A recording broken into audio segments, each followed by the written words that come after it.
السلام علیکم ورحمۃ اللہ وبرکاتہ۔ 22ویں پارے میں سورہ احزاب کی یہ آیت ہے، اعوذ باللہ من الشیطان الرجیم، وقرن فی بیوتکن ولا تبرجن تبرج الجاہلیۃ الاولی واقمن الصلاۃ وآتین الزکاۃ واطعن اللہ ورسولہ انما یرید اللہ لیذھب عنکم الرجس اہل البیت ویطہرکم تطہیرا۔ صدق اللہ العظیم۔ اللہ تعالیٰ نے خاص طور سے عورتوں کو مخاطب ہو کر کے یوں کہا کہ اے عورتوں، تم اپنے آپ کو گھروں ہی کے اندر جو نہ رو کے رکھو، بلا ضرورت شدیدہ کہ گھر سے باہر مت نکلو۔ بلا وجہ گھر سے باہر نکلنا، کمائی کے بہانے یا خریدی کے بہانے جو نہ گھر سے باہر نکلنا، یہ نقصان دہ ہے۔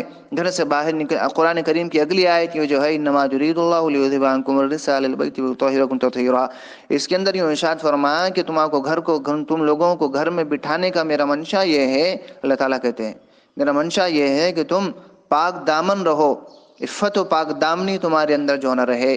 کیا مطلب ہوا؟ مطلب یہ ہوا کہ اگر تم گھر سے باہر نکلو گے تو پاک دامنی سے کھو بیٹھو گے، ہاتھ دھو بیٹھو گے۔ گھر سے باہر نکلنا جیسا مرد کا کام یہ ہے کہ مرد باہر سے کما کر کے لا کر کے بیوی بچوں کی پرورش کرنا ہے، ان کو کھلانا اور پلانا ہے، یہ اللہ نے ذمے لگا دیا ہے مرد کے۔ تو عورت کے کیا ذمے لگایا؟ عورت کے ذمے صرف اور صرف بچوں کی پرورش ہے۔ ہاں، اس کا کام، اس کی ذمہ داری قرآن اللہ جو لگایا ہے وہ صرف بچوں کی پرورش کے لیے جو نا اس کا کام جو نا لگایا ہے، اس کے علاوہ کوئی کام نہیں ہے اس کا۔ باہر نکلنا بہانے سے دونوں مل کر کے کمائیں گے، یہ سوچ شریعت کے مطابق، اسلام کی سوچ کے مطابق جو نا نہیں ہے۔ تو بہرحال اللہ تعالیٰ یہ ارشاد فرماتے ہیں کہ گھر سے باہر نکلو گے تو پاک دامن نہیں رہو گے۔ ایک قصے سے آپ کو یہ بات سمجھ میں آئے گی کہ ایک آدمی کی جو نا شادی ہوئی تو اس کی اہلیہ بڑی ہی با پردہ رہنے والی تھی، پردے کے اندر جو رہنے والی تھی۔ اس کو اچھا نہیں لگتا تھا، قریب گزر گیا 1 سال 1.5 سال، ایک اولاد بھی ہو گئی، تو اس نے جو نا پھر تنگ کیا اپنی اہلیہ کو، کیا ہے کب تک یہ پردے میں، سال ہو گیا شادی ہو گئی، 1.5 سال ہو گیا، ایک لڑکا بھی ہو گیا، چلو باہر نکلو۔ تو بات دل ناخواست تھا، مجبوراً اس کے بولنے کی وجہ سے وہ عورت تھوڑا بہت گھر سے باہر نکلنے لگی۔ وہ آدمی جو نا تاجر تھا، تجارت پیشہ تھا، اس کی کوئی دکان تھی، تو وہ ٹفن دینے کے لیے آنا جانا بس اس کی جو نا ذمہ داری رہ گئی۔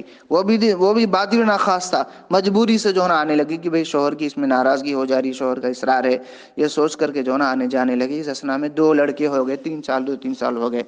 پھر اس کے بعد اس نے بہت زیادہ اصرار کیا، شوہر نے، کیا ہے یہ، کتنے سال ہو گیا شادی ہو کر کے، تم بس کرو نا اب یہ تمہارا پردہ وردہ، چلو دکان پہ بیٹھو، کاؤنٹر پہ بیٹھو۔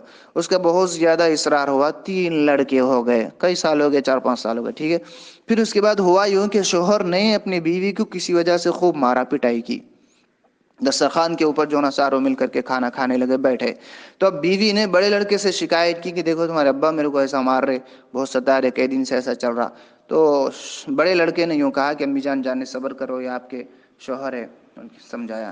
دوسرے لڑکے کو کہا تو دوسرے لڑکے نے آگ بتایا کہ کیوں دماغ خراب ہو رہا وغیرہ وغیرہ، بول کر کے دوسرا لڑکا خاموش بیٹھ گیا۔ جب تیسرے لڑکے کو جو نا بولا تو تیسرے لڑکے نے اٹھ کر کے فل پٹائی کر دی اپنے باپ کی۔ تو پھر اس کے بعد بیوی نے شوہر سے مخاطب ہو کر کے یوں کہا، یہ ہے پردے کی اولاد۔ فرسٹ ون جو لڑکا ہے وہ جس وقت میں پردے میں تھی، وہ اس وقت کی جو نا اولاد ہے جب اس کے اندر یہ سنجیدگی ہے کہ اس نے تمہیں اف تک نہیں کہا۔ دوسرے لڑکے نے یہ صرف یہ رویہ اختیار کیا، اور تیسرا لڑکا اس وقت کا ہے جب میں کاؤنٹر پہ جو ہے نا بیٹھنے لگی، مطلب یہ کہ بالکل میں با پردہ جو ہے نا بالکل بے پردہ ہو گئی۔